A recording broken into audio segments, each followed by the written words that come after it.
Special Interests with Bob and Donna. Thank you for joining us. And I want to put a shout out to our subscribers that have recently subscribed to our channel. We thank you very much. For those of you who are not familiar with Special Interests with Bob and Donna, my name is Donna Durasmo. I'm a retired educator with the New York City Board of Education in New York. And Robert is an award-winning crime thriller novelist and outdoors writer. He's a member of the Outdoor Writers Association of America and the New York State Outdoor Writers Association. And he has received a very nice accolade from Who's Who in America for his Lifetime Achievement Award for his fiction and for his nonfiction. And speaking of fiction and nonfiction, we've been pretty busy lately, haven't we? Hot off the press. Hot off the press. He just finished his latest novel, his 10th. It's titled The Long Island Serial Killer Murders, Gilgo Beach and Beyond. And it's really got some good buzz on the internet and in the area with people who are very familiar with this very notorious case of a serial killer that's still out there, has not been solved. So if you're interested... One of the most notorious cases in history. It is. And if you're interested, it's on Amazon in paperback form. So anyway, there it is. Why don't you explain the difference between fiction and nonfiction and what this incorporates Well, here? fiction is totally from your head, and nonfiction is according to facts. So what Bob has done with this book, I should say, is combine the nonfiction with the fiction, naming all the bad players here in Suffolk County. All the bad actors. All the bad actors in May Suffolk have County, to Long move. Island. No, we won't have to move. It's not that bad. And kind of like Truman Capote did in Cold Blood. And that process, combining the fiction and the nonfiction, is commonly referred to as new journalism. So, okay. All right. Well, we are also members of the Trumansburg Fish and Game Club and and Bob is a new member of the Newfield Rod and Gun Club. So we're anxious to get back up to upstate and yes. do some socializing with wonderful people and maybe do some shooting. Maybe. No maybes about No maybes about it. But anyway, speaking of shooting, we would like to share with you a recent experience that we have had, especially, well, Bob in particular, with trying to purchase a 9mm handgun. Through a transfer. Through a transfer. So I'm going to let him start, and I'll jump in where he wants me to. Okay, we're going to title this show Guns and Money Grabbers. That is the through New York State. Who is really infringing on your Second Amendment rights and discouraging handgun purchases. And as I mentioned a second ago, this enchilada is referenced through a transfer process. Recently I had the opportunity to purchase a 6-hour P226 9mm handgun, and I couldn't pass up the deal. So I went to Bates and Barrels. It's a gun shop in Riverhead, and it is a fantastic gun shop. We've been to several on a Long Island area and through the state, and these people are at the top of their game. They are straight shooters, no pun intended. They are above board and they tell you like it is. Very honest people. Very honest people. No gameplay. One of the well, we know them all at this point, but one of the fellas that we were first introduced to was John at the shop. And when you go into that shop, whether it's John or Chris or Hans or Hannah or Amanda, they're there to help you. I've written these people up in the past very positively.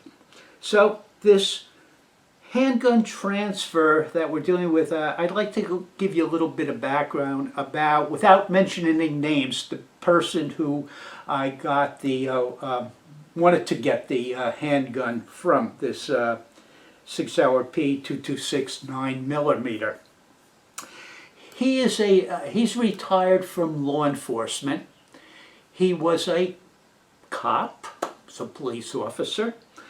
He became a detective, and then he was a detective hooked up with the Treasury Department. Heavy hitter.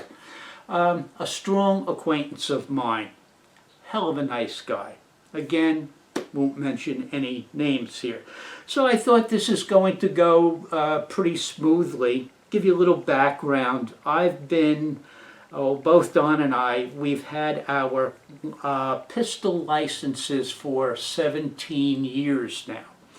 And in addition to that, I have, and I recommend you getting it, especially if you're doing any traveling. It's called the Commonwealth of Virginia Non-Resident, we're residents of New York, Commonwealth of Virginia Non-Resident Concealed Handgun Permit. Now, Donna just checked this out because the states that are getting involved in this are growing exponentially. Right now, Donna, I think your count was 29. 29 this states. is good in 29 states for concealed handgun. This is referred to as a permit, whereas my pistol license is referred to as just that, license. So there's my... Down by your chest. Down by my chest so the camera can pick this up. Okay. Okay. Actually, I have on here, I have a total handgun license for 1, 2, 3, 4. I have 4 handguns and Donna has a couple. And we, both of us, I said there's 17 years, both of us, right? And so actually I'm good till August of 2018 on my sportsman type carry for state of New York. So why don't you jump in and explain a little bit what happened with the beginning the process of transfer. Normally you go to we went to the gun shop, and on the computer Bob had to fill out an application, which I think was maybe 2 or 3 pages on the computer. Name, address, whether you were arrested, the common things that the FBI wants to know for a background check. So they send that in through email, and you have to wait for approval. So it was about 4 or 5 days later, we called the gun shop, and they said the results came back as delayed, or what they call open. And we had to go into the gun shop. And when we did, we spoke with Chris, and he gave us this form here, which is from the FBI. You can see a delay, which is synonymous with open. Let me just point out something. It's delayed. It's not denied. It's delayed. And it could be a random thing or whatever. Go ahead, honey. Okay, so what Chris asked us to do was, this is for the National Instant Criminal Background Check System, NICS. Okay, and we had to go online when we got back home to 3 different websites here, and they wanted you to fill out another application with essentially the same information that we had done for $18. Yeah, there was an $18 fee. We never went through anything like this before. No, we never did.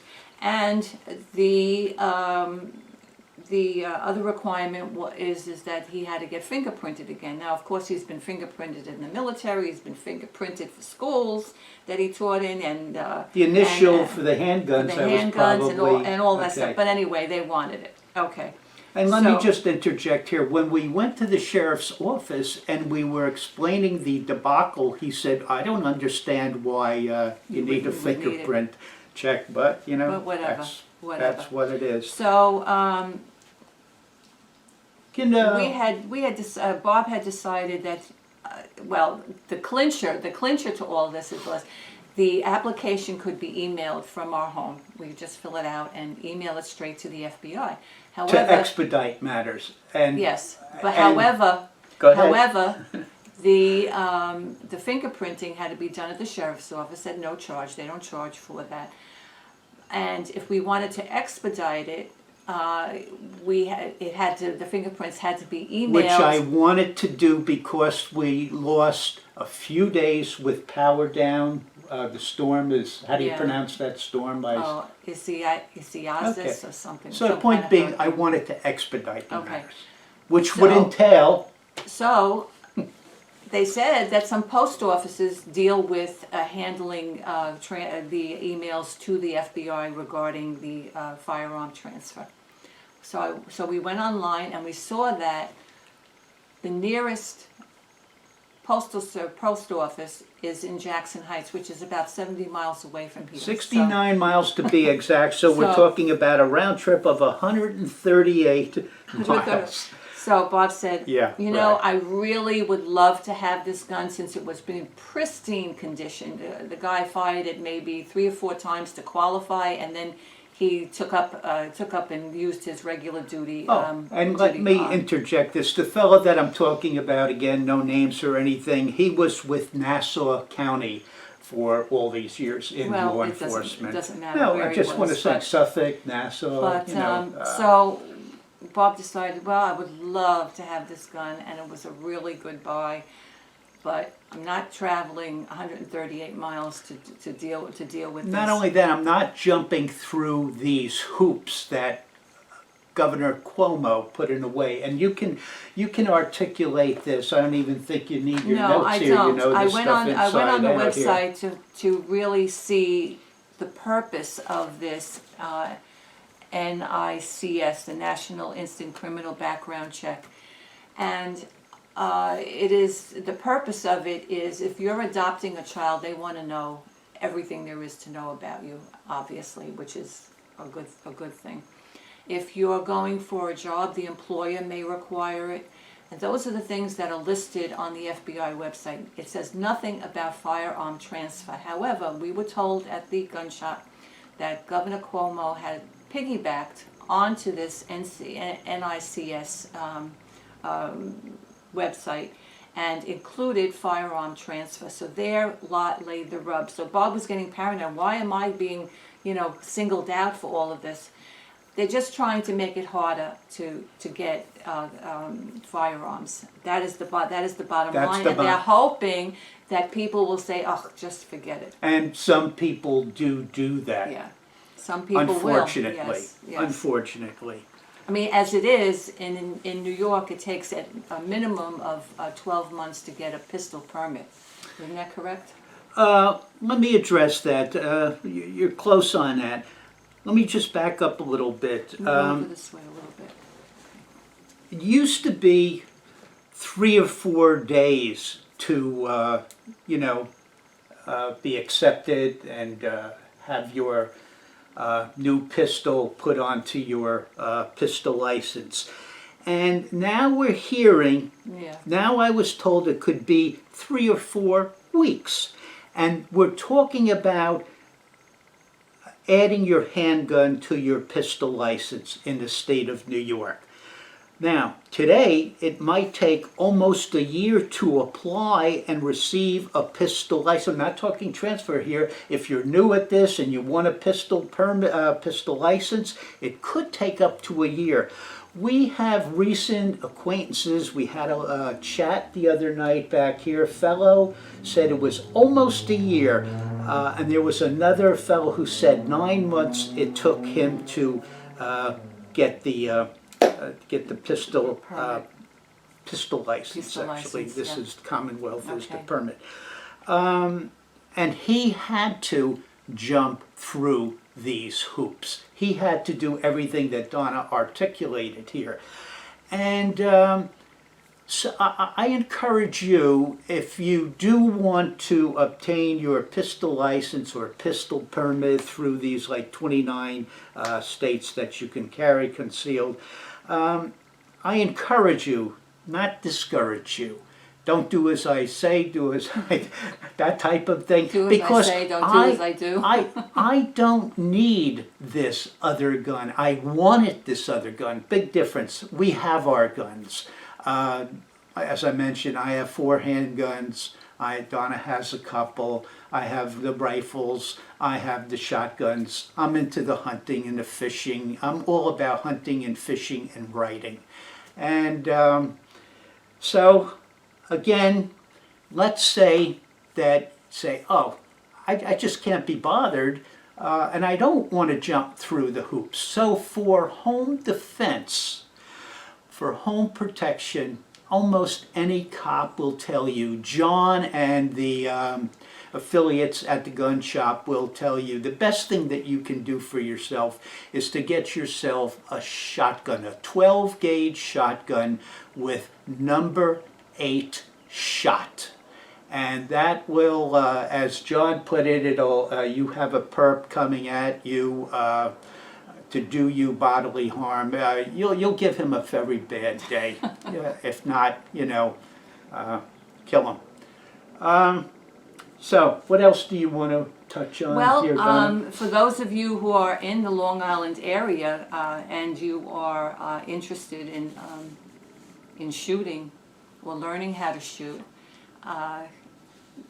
the Baits and Barrels on West Main Street in Riverhead on Long Island has recently acquired a 50-foot state-of-the-art indoor shooting range. It's shaped like a container, and John was kind enough to give us a tour and let us try it out, and it was, let me tell you, state-of-the-art. State-of-the-art. There are two stations, and the software that he has creates all kinds of scenarios. We had hundreds of scenarios. We had targets to shoot at. We had animals to shoot at. We had a situation where there was a school shooter, and you had to figure out who the bad guys were and who the good guys were, so you didn't shoot some innocent person. It was incredible. Cleared a room. The other thing is that they start you out with a laser gun that has absolutely no recoil, just so that you get used to pulling the trigger. I shouldn't say pull. I should say squeeze the trigger of a handgun, and then he'll go into using your own weapon that you want to train with, and he is clear, concise, extremely knowledgeable. And I think that he charges somewhere around $150 an hour, and he can take up to 4 people, so you can split the cost. So you talk $35, $37. Yeah, for like a 15-minute course, and knowing John, he probably will go over the hour. Oh, I thought you said no. It's an hour, but if you have 4 people, it's like 15. It would be broken up into 15 minutes. So that's a little piece of advice and some plugging for our favorite gun shop. Okay, and now I'm going to shift gears here a bit. Law-abiding citizens are having a very difficult time in the state of New York to purchase handguns compared to yesteryear, while the criminals buy them on the streets. We all know that. So I want to shift gears, and let's go there for a minute to those mean streets. And stay with me and you'll learn something extraordinary. Now we all know, there's people who have their driver's license suspended 88 times. It's ridiculous. Wait till you hear the facts on this recent murder with a 9mm handgun. The incident took place in Frost-Proof, Polk County, Florida. And there's a Sheriff Grady Judd down there said detectives have arrested 2 men and a woman responsible for the fatal shooting of 3 people found dead while they were headed on a fishing trip on a Friday night. This is very recent. Tony Wiggins was charged with the murder, having shot 3 men with an illegal 9mm handgun. At a news conference on Wednesday, that would be 2 Wednesdays ago, I believe, Judd identified the suspects as Tony T.J. Wiggins, 26 years old, his girlfriend Mary Whitmore, 27, and Wiggins' brother William Robert Wiggins, 21 years old. Tom Wiggins, here's where it gets interesting. Tony Wiggins, thank you, Donna. Tony Wiggins was first arrested at age 12. Now he's 26. He's been brought up many times on charges, felony charges, over a 14-year period. Now wait till you get this. He has had 230 felony charges in that time frame, in that time period. Years. In 14 years, 230 felonies. Let's do the math.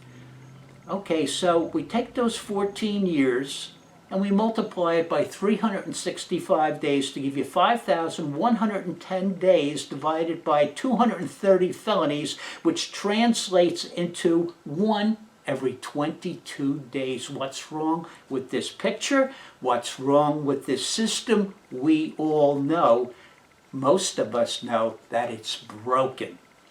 So, we see the violence that's occurring across this country with protesters and so-called protesters mixed in with rioters. The rights of law-abiding citizens are being trampled upon while criminals do not concern themselves with laws or values. Liberal Democrats at the helm of a sinking ship should be ashamed of themselves. Of course, they won't go down with that submerging vessel, but hopefully they'll go down come November 3rd. Got to get out there and vote.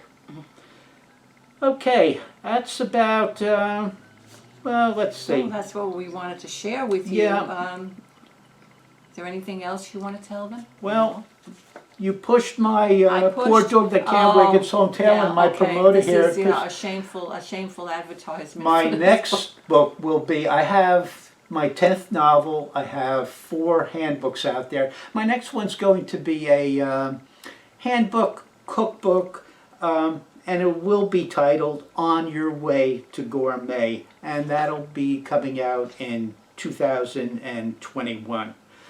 And something different for the Banfelders, right? Anything else we No, covered? I guess we covered it all. Okay. Okay. Well, thank you folks for watching. I hope this was informative.